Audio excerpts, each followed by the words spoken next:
On today's episode of the SBS Podcast, both David Singleton and Russell Stong are back on the show, this time as a duo in a very action-packed 40 minutes. We start with some initial thoughts and reactions from the very interesting Monday night win over the Northwestern Wildcats, as well as some healthy and productive conversations surrounding the ever-discussed Mick Cronin use of Aday Mara. Right around the 23-minute mark, we shift gears over to talking about this Saturday's showdown and regular season finale against Little Bro, the USC Trojans, as well as what the situation looks like for the Bruins entering the postseason tournaments. We then close with some discussions surrounding women's hoops and the associated student ticket fiasco that has everybody wound up. All of that and a whole lot more coming at you next on the SBS Podcast.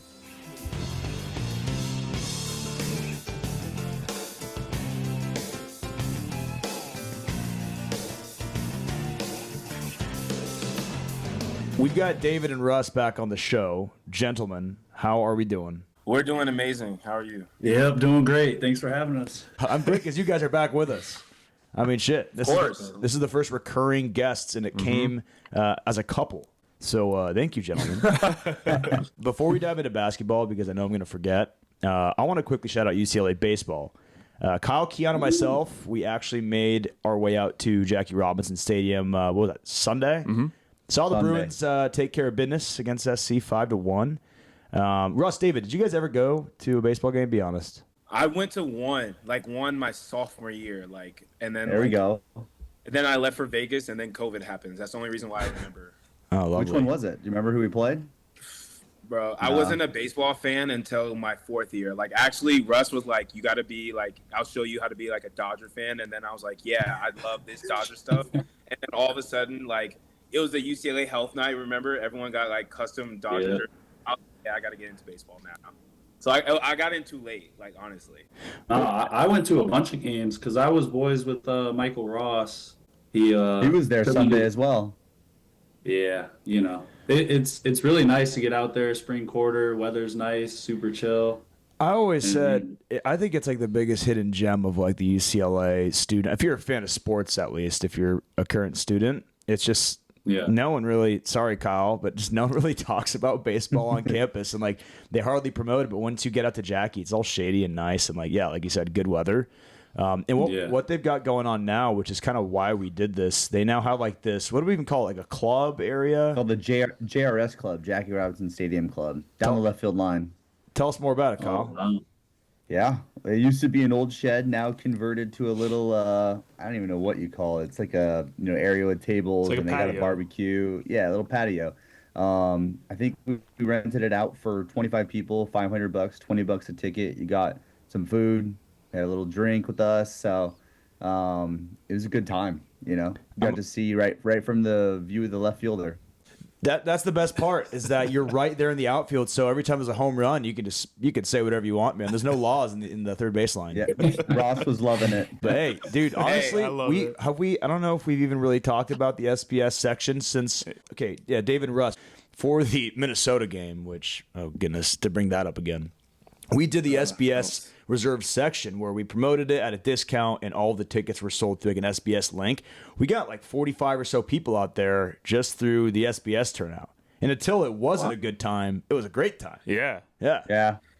Hey, I'm telling you this right now, Bruin fans, SBS, these guys, they're loyal Bruins just like everyone else. That's why I'm on this show, because I love everything. Yeah. I love everything UCLA, and these guys are UCLA, so Bruin fans, SBS. Clip it. David, did your mom ever give you any feedback on our last episode together? She loved it. That's why she said, you got to cut your hair, and then picture image. It's your hair was looking wild, and I was like, all right, mom. I'll tell her it's gonna grow back. So okay, mom. I guess got it. Well, hey, I guess this is a nice little transition now into some more basketball-related conversations, and there's certainly plenty of UCLA basketball to talk about. I already asked David. He did not. Russ, did you get a chance to catch what unfolded last night in Evanston? Is it Evanston? Yeah. I definitely caught more of the end there. We were up, pretty handedly with a few minutes left, and we tried to give it to him there in Evanston, but That's kind of just the UCLA way. It seems like we're a nail-biting team. We got a name for that. Yeah, so we've actually developed our own little mini vocabulary here on the SBS pod, and we call those Crone wins. Get it? It's a play on words. Cronin, we won. It's a Crone win, and by definition, I think it's been a while since we've defined it. The Bruins need to be up in double figures, and then, inexplicably collapse, but win. But they win, so 1 point blowout, Russ. 1 point blowout. Hey, especially when you're on the road. Dave knows better than anybody. 1 point blowout's all you need. Just gotta get in, get out, however you can get it. So. Absolutely. Well, 1-0 in March. I promise you guys. It's true. I hope Northwestern never beats us ever, as long as UCLA is a school. But that's I promise you, the next time Northwestern bested us in basketball, it will turn into a rivalry because it happened Sweet 16, and then now this one. Now we're in their conference. It's gonna be a thing. Boo booey. Boo booey. Literally the greatest basketball all-time March in the history. Name, yeah. That is a name bred for March. Here comes Boo Booey. For those that missed it, UCLA beats Northwestern. I guess you could call it in ugly fashion, 73-69. The Bruins led by 14 points with 3:07 to go, immediately following a triumphant Bilodeau dunk to go up 14. I want to say it was less than that. It was just over 2 minutes, and it was a 12-point game. And I mean, fortunately for me, very, very fortunate. It was my roommate's birthday dinner last night at Casablanca. Have you guys been to Casablanca, by the way, in Venice? I heard of it. Didn't go to it. Yeah, I've heard of great things though. Well, you heard right. So that was at 7:30, and the game was at 6. So two of us left early and went across the street to La Cabana, who's got a bar and a TV. So we left for dinner early and posted up there to watch the Bruins. Right when UCLA kind of started to pull away and ultimately build up that 14-point lead, we had to go across the street to go to dinner. Once we sat down for dinner, my buddy had just this miraculous idea. He goes, "Why don't we put our phones in the center of the table? Out of respect for the birthday boy. Let's not check our phones, constant score checks and updates. Let's just put our phones and check in 1 hour. The game will be over then." I don't think I made a better decision in my life because I pick up my phone and I was reading things that I couldn't even comprehend. I went on Twitter. You couldn't even make out that we lost. That we won. It was just an absolute war zone. So I went back and rewatched it. That collapse would have actually put me into cardiac arrest. So dodged a bullet. I was almost there too. Trust me. It was stressful. Up 14. But like Dave and Russ are saying, we got it as a fan's perspective. These two got it as a player's perspective. In March, a road win, right? What did you guys say? A 1-point blowout? Is that something that Cronin's got a term for? That's a Croninism right there. Okay. That kind of goes back to your guys' point, and it's kind of a bummer that this kind of gets lost on everybody with all the chaos with the collapse. That's still a road win in the Big Ten, which that by itself is huge. We all know that. It's a win in March. And Northwestern was playing on their home court senior night, and if I'm not mistaken, basically playing for their lives to play in March. Yeah. So now I think they might have to win out in the Big Ten tournament, which, good luck with that. So, that's a quad one win. It's a quad one road win, but instead we're here talking about, But here's the thing, the people, I feel like, after going on Twitter and be active, it's not really about how they won in that game. It's about, is this team ready for March? Yeah. And I didn't see the game. I didn't watch the game. People are saying that these guys are not, second round, whatever their opinions about March. I think that's the people's frustration is hey man, if you're going to peak, this is the time, man. Now or never. I think that's what people are saying, So I don't think it's more out of frustration or disappointment, or I think it's more out of we want you guys to do better. We want this team to do better. The whole Bruin community wants this team to do better, doing something special. Because the reality of it is, they already saw me my fifth year, Russ's fifth year. They saw a tournament run get robbed. They already saw that, And like it's really disheartening for our players, and it was really disheartening for the community, because we were on the verge of bringing UCLA basketball back to its glory, back to its, its standards, their expectations. So they just want to see those expectations again. And I don't blame them, because that's what UCLA is. That's what they're built on. They're built on greatness. It's champions made there, not runner-ups, not third place, not you place. It's champions. They got to hire you. That's Coach Dave right there. That's But yeah, I mean, I couldn't have said it better myself. I was going to say, UCLA is the pinnacle of what basketball should be. So that's just what our fans expect. But, again, athlete mentality, if you 1-point blowout all the way to the national championship, you still hang a 12th banner. So especially as, season run long, guys are feeling a little beat up heading into March. If they can do, I don't know, how many more, 8, 7 more 1-point blowouts and hang a banner, that's what you got to do. That's all it takes. I hate that. I hate that after such a hype speech that you just gave, David. This is the only thing I want to go back to. I presume when you say that we got robbed, is that a reference to the Gonzaga Suggs shot? It's not reference to Gonzaga, because it's reference to like Adem getting hurt. And okay. Yeah. Yes, then Jalen. I'm more. Yep. I'm not, because as a player and like as I look from the outside in and the inside out, I'm not worried about, I will never talk about another team and what they do. Like, I'm not saying like we're the best team in the nation, because we're not number 1 AP ranked. Like, what I'm saying is we have the opportunity to beat everyone in front of us all the way up until April. That's when we have, like, if we can focus on just beating who's in front of us game by game, we have a solid chance. And the fans didn't see that. And that's what it is. David, I'm sure you'll agree, because that's kind of the narrative that's sort of been birthed from that from the season that you just mentioned, that you hate to say was the team, but if you had to pick a team since 95 that would have been the team to win it all, it was the 22-23 Bruins. Yeah. And it was crazy is like people don't understand, like there was like the drop off was little in a sense, but it's like the guy that got hurt early in season still was the best defender in the nation. Yeah. The other guy that got hurt was our starting center and freshman conference? We had freshman of the year and defensive player of the year. Insane. We lost both of those, and it hurt. And it's like we could have done it. Like, we had a chance to get the job done, but like there's cracks in between. Like, with those two on like starting 5 and me moving to the bench, bringing that spark.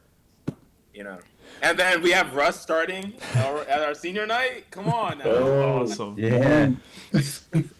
I mean, the fact that it took the Strother shot, a prayer shot, to take down that team that was that handicapped, I think kind of just proves our point even further, that was the team of destiny. But even with Timmy traveling all night long, oh my God, would have had do you guys have a matchup? That would have been UConn in the Elite Eight. It would have been, I think. Not to get even more sidetracked, because I know that we want to talk about Northwestern, but now that I have you guys in a candid environment, do you guys have any feelings towards Drew Timme? Because I know that you guys are on the bench watching him tap dance. Do the mustache. With his stupid mustache. And get away with blatant traveling for an entire game. For me personally, like off the court, like me and Drew, like we're actually like cool. Like we're like, what's up? But on the court, we know it's blood. Like it's like I would probably compare like our like thing is like Larry Bird, Magic Johnson. We do not it's maybe one-sided. I can't speak for him, but on the court, I'm like, yo, bro, like I have to go out like I'm trying to murder you. Like there's no like you've done too much damage to the Bruin community, bro. Like sorry, but off the court, he's really a chill guy. Like.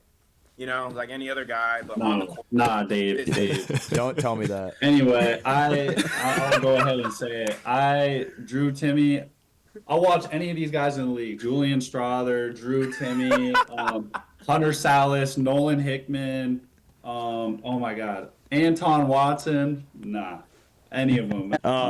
So at least we've established that we're all a Drew Timme hater fan club on the court. David, I'll give you that. On the court, we all hate Drew Tip. I'm sure he's Just an outstanding Gonzaga in individual. general. Mm-hmm. Anybody associated with Gonzaga is then lumped in for me. Like it's not mutually exclusive, and I don't make exceptions. But as we're going into rivalry week, that begs a good question. Between like Gonzaga, Arizona, USC, for you guys, where would you rank them in terms of like most rival to least? USC has to be number one for me because I don't know about Russ, but growing up in LA, you pick one and you ride like you know it's like it's a pride thing growing up in LA. Yep. Like in the city, like both, you know, and accessible. And then number two, I would go with Gonzaga because they in the span of like the same year they crushed Final Four dreams of a 3-point shot and then embarrassed us in the Continental title, like with Chet Holmgren and that team.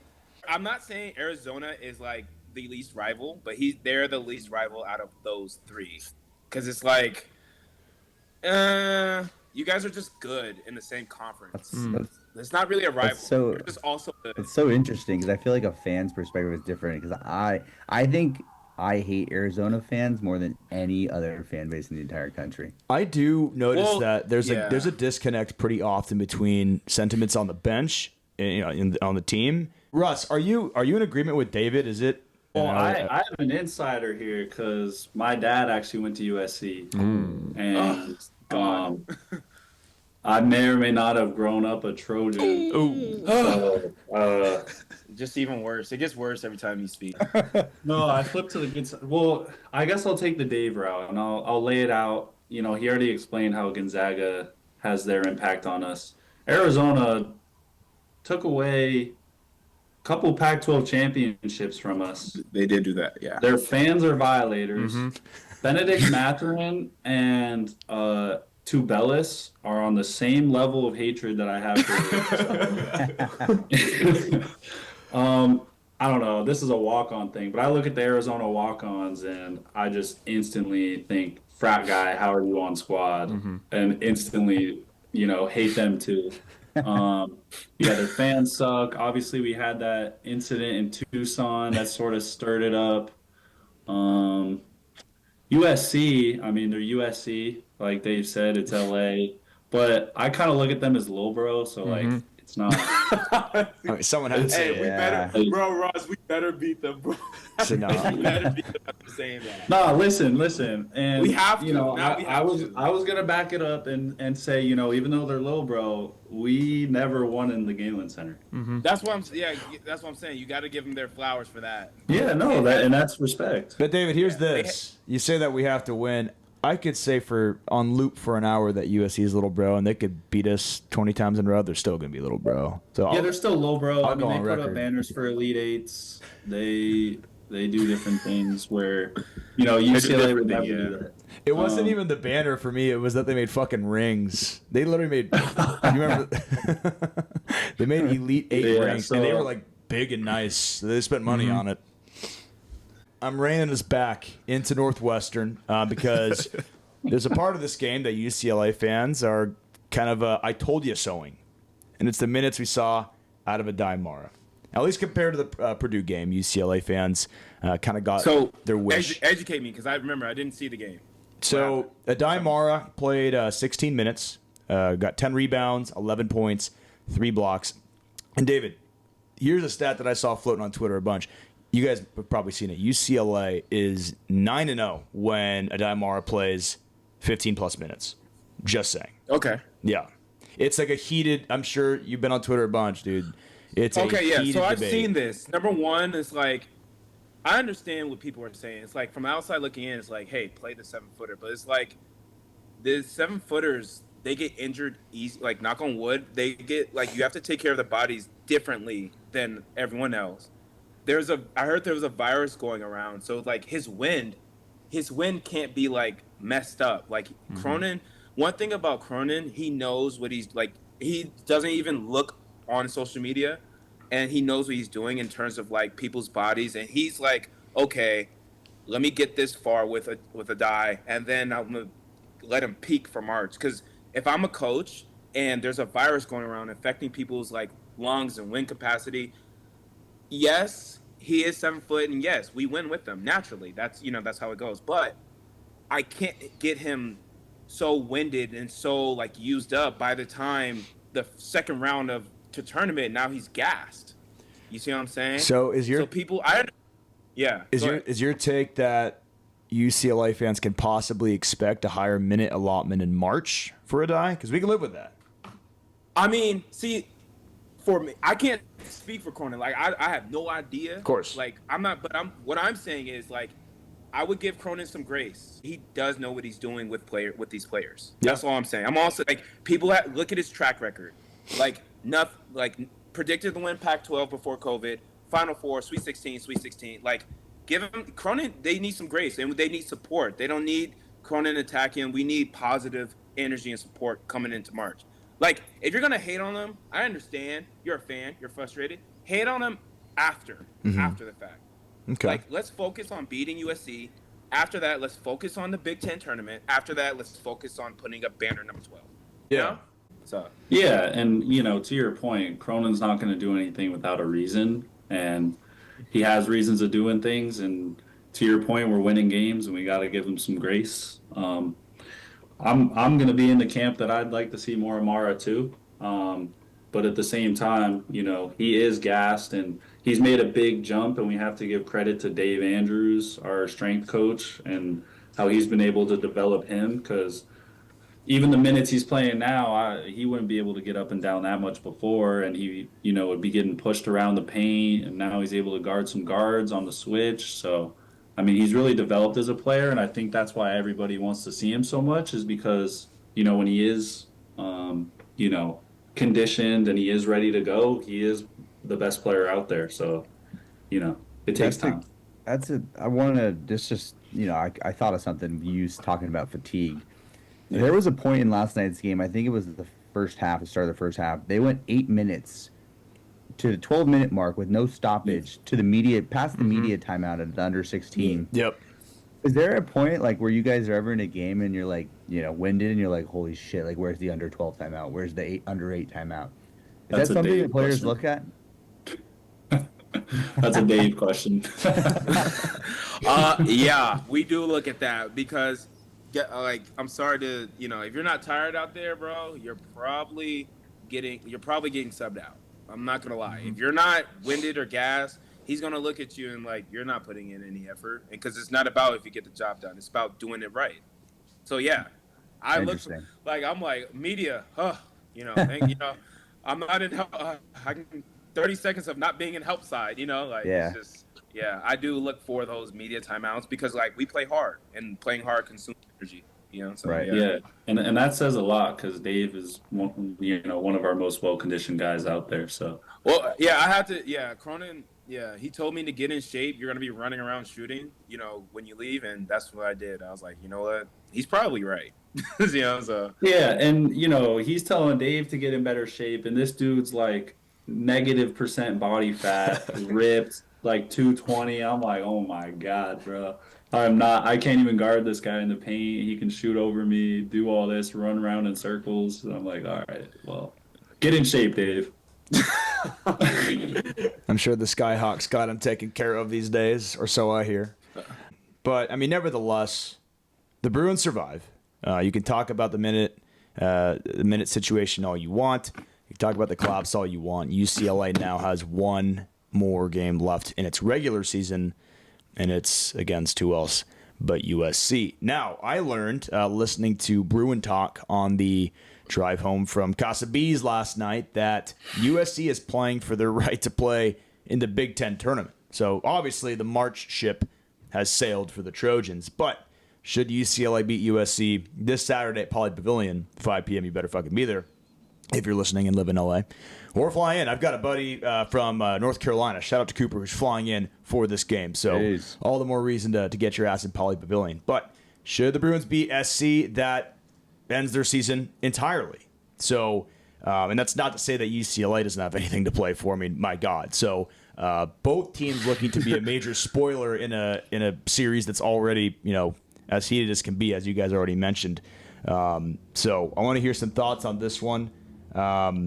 Keon, Kyle, the experts, what are we thinking about Saturday? Yeah, I mean, expert is a very, very generous term in this room here for me. But podcast professional. Yeah, just guy with mic. No, it's cool. But Cronin hasn't swept USC, right? That's something that I saw. He's never been 2-0 in a season against the Trojans.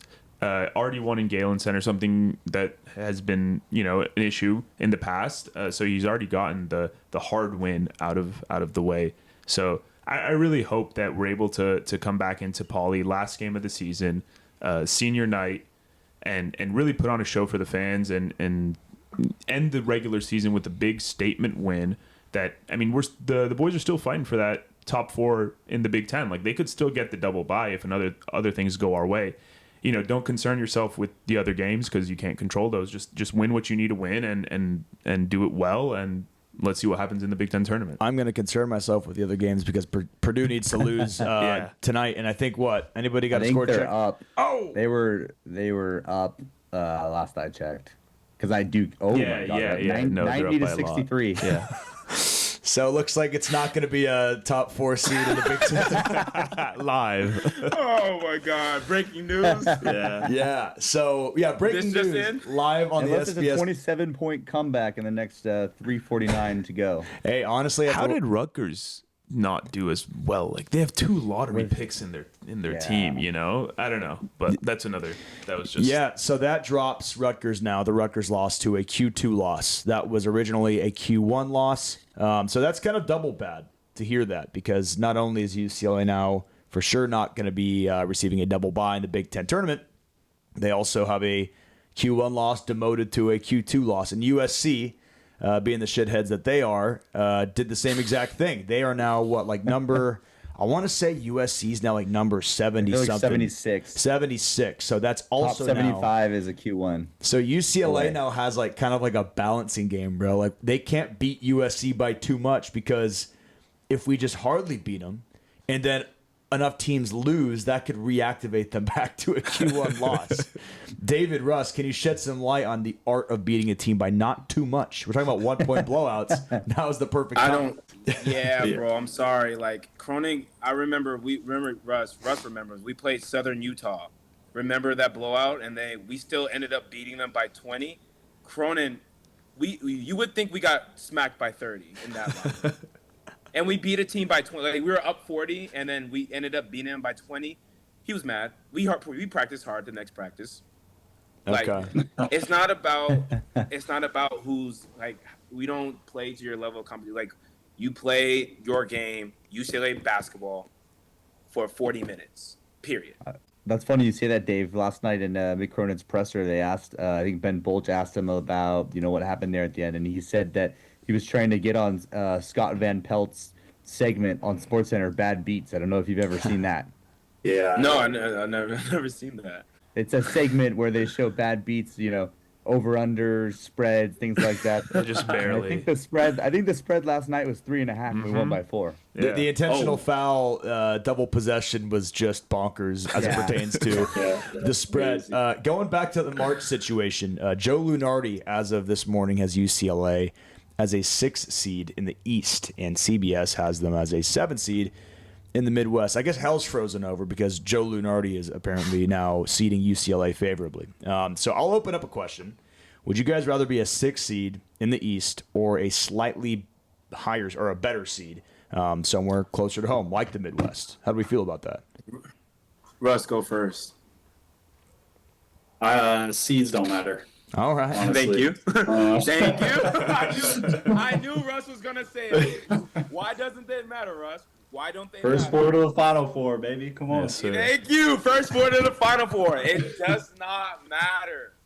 If your team wants it more, it will advance. It does not matter. Location, your flight, most teams, I won't say everyone, most teams are playing at a neutral site.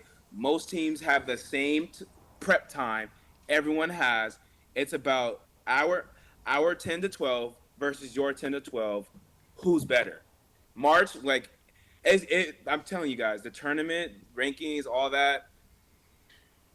Yeah, you could throw it right out the window, bro. Yeah, Oral Roberts. What was the guy? His Doug name was Etter. Doug. What? Yeah. Abrams. Yes. Abrams. Yeah. There you go. Yeah, like I just played Abrams, bro. Like, and he's playing for Salt Lake, Utah, and yes, like he's still shooting the same shots and making the same thing. Like, it doesn't matter rankings, what school you go to, what's on your chest. It really doesn't matter. It's about fighting for the man next to you, staying connected together. Our unit that's on the court is better than your unit. That's all that matters. In between the 94 feet. I would take the one closer to the west.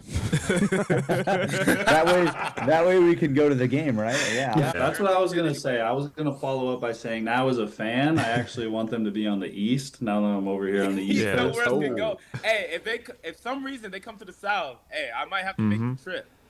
If the difference between a 6 seed in the East and like a 7 seed, call it like, I don't know, 2 hours closer to the West, is like playing a 3 versus a 4 or what, a 2 versus a 3, I'll take the one closer all day long. Because at that point, bro, once you get within those top 4 protected seeds, like everyone's a fucking killer. At that point, just like, yeah, go ahead. Yeah, I was just going to say, kind of going back to what they were saying, though, it's the seed. Like, I was looking at the seeding, like, Arizona's seeded in a top 4 protected. Wisconsin is a 3. Michigan State. St. John's. Rick Pitino is just raw as fuck. His guy's. I'm sorry, but compare our schedule to theirs. That's bullshit. But that was my point, being that this team has already beaten multiple top 4 protected. True. They've beaten Michigan State, they've beaten Wisconsin, they've beaten Arizona. So like they can, do this when it's needed on any given day, on any given court. Like they have what's in it, to do that. All right. Wrapping up the March discussions, we're going to shift to talking tweets, if I may. Switching gears. Hold on. I'm sorry. Uh-oh. One thing I have to say about What's March. up? I just want to shout out the women's basketball program for such an astounding season. Yep. Even though they lost to March. I mean, not to March. Never mind. They lost in March against USC. I hope they don't lose to March. No, they won't. But I'm saying, I just want to shout out the women's program because as bad as that loss was, like, I get it. Like, USC, like, Juju Watkins to our student section, like, my hand just burnt from doing that. But these girls, they are 24-2, and they are very high in their tournament. Yeah. That's all we can ask for as for now, is it not? Yeah. Yeah, for sure. Like, I mean, like, we get it. We should have beat USC. Like, we wish we would have got them. Okay, done, over. But, like, that's just one bad game. I would take a 24-2 record as the player any season at any time. Yeah, and I just want to shout out to them. We can move on now, but as we get into March, I just have to give kudos to them. 100%. I was just going to quickly say that if you give me 2 losses against USC, but you beat them one time for the national championship, that's all you need. You just need that one. That's all we need. UCLA. It's tough to be the team 3 times too. Exactly. That's what I'm saying. I didn't hear no bell. UCLA women's basketball is in a eerily similar situation potentially to where Ohio State was in football this past year with that loss to Michigan, which I claimed was the worst loss in legitimate sports history. And they went on to redeem themselves because, like, yeah, dude, if you ask an Ohio State fan, like, would you trade a win over Michigan versus a national championship? Bro, if you're saying the Michigan win, then, like, they're living rent-free in your head at that point. Like, titles are titles. Yeah. So, honestly, this is a good transition into one of the tweets that we were going to discuss. Ira Gararwa of the Daily Bruin writes, just 100 students were handed wristbands, which is just 0.007% of Pauley Pavilion for Saturday's matchup between UCLA and USC. That is the women's teams, of course. The ticketing mismanagement was a laughable insult to the school's most loyal fans. Okay. So, explain to me. I don't know the facts about this. I've just, like, tell me what happened. Can someone inform me what happened? So a lot of that is kind of up in the air right now. So I was going to play devil's advocate in saying that I think there were more than 100 UCLA students at that game. Just looking at the broadcast, it looked like about 500 to me, which is what the school claimed in their statement after this article came out. But having said that, for that type of game, 500 is very low. That's even if it was a 500 number that they gave out, it holds 13,000. for a game of that caliber, you're going to give away 500 wristbands to students for the sake of selling X amount more of seats for that type of game. I mean, that's just like the biggest problem that I have with UCLA athletics, because like reminder, they're in a $50 million dollar deficit, which was announced like a month ago. So this to me seems like they're making a decision to grab up some cash and sell extra tickets at the expense of a higher student allotment. And to me, that's just kind of like brain rot business thinking, because UCLA is in such a hole in terms of building back its fan and donor base to its potential, or even just itself from 10 years ago, called 20 years ago. And what this move tells us is that it values like this, in the grand scheme of things, a small dollar amount from what they earn from those ticket sales, right? Versus providing its students with a unforgettable experience as a student at a game, which in the long run ideally turns them into lifelong fans, gives them irreplaceable memories, which, what does that do? When they graduate, they become alumni that want to come back to games, buy season tickets, take their kids to UCLA games down the road, to donate, to give to NIL. So to like trade like what I think should be like 1,500 to 2,000 seats allotted to the students, they only do 500 because they want to make more money. I just think it's so nearsighted, and it's just like not understanding the concept of like spending money to make money or looking at the bigger picture. The other side of that, just for the sake of embracing the debate, is that the students really haven't shown up for the ladies team, who for much of the season was the number one team in the country, who played a lot of big games in the past. Top 10 ranked opponents came to Pauley before USC, and they didn't sell them out like this. And even with the men's team as well, like what history has been shown this season, I'm just saying for the other side, that they should give more than 500 when no game this season has warranted that sort of crowd. Granted, the line was over a mile long. Yeah, I hear you guys, and I don't disagree with you guys. But to your point, Ken, it's like when like me, Russ, Jaime, when we all went to the women's game, it was not like how it was. Yeah. But I saw that line on social media, and I'm like, wow, that is a lot of people. But that is the first time I've seen a line like that for a women's game. And then, because I understand, like, you're mad about it, but it's one thing for something to happen and be mad about it. That's okay. It's not okay, in my opinion, to just stay mad and not do anything about it. Do something about it. It's in your control. People don't understand, like, the fans and the students, like, you show that you want to come to these games and, like, you're a diehard Bruin fan and you want to bring the atmosphere, which we desperately need, especially for Big Ten play. Because, like, we go to Northwestern and we go to these Big Ten schools. It's sold out. It's rocking in there. Let's be that school, because we were that school first. In 70s, 80s, greatness, natty after natty. Let's bring that back. Like, let's brainstorm as a community to make sure that never happens again. Everyone's happy. AD's happy. Fans are happy. We're all in there. And Pauley is causing like a 1.2 earthquake in the city of Los Angeles. Love it. Let's make it happen next year. Why not? Just want to make mention, Keon, to your counterpoint. I mostly agree with you in that the students at this point don't deserve shit, because sorry to go from David's just pro UCLA, which I so appreciate, but they don't deserve shit with their attendance at both the women's and at the men's game. So I don't feel bad for them. For me, it was just the lack of foresight, because they haven't shown up, so why should we give them X amount of tickets? It's like, look at what the USC game turnout was like, and they have virtually the same fucking fan base as we do. It pains me to say it, at least with turnout. So I mostly agree. Okay. And David, I agree with everything that you're saying, bro. My only disagreement is, pay me money and I'll do something about it. Is the difference, is that they ain't paying me shit. Well, see, so that's the thing too. Yeah, that's the thing. It's money. Like, money. Yeah. I mean, I get that. That's why I'm like, I can understand it, but it's like, hey guys, we could do something about it as a community. Like, let's just give him some ideas. Like, maybe he just needs to hear what the people want and how we can make it happen from a business standpoint. Yeah. Like realistically, like you can't be everyone gets free tickets for like that's not realistic. Let's think of something realistic that makes both parties happy. 1,000 wristbands.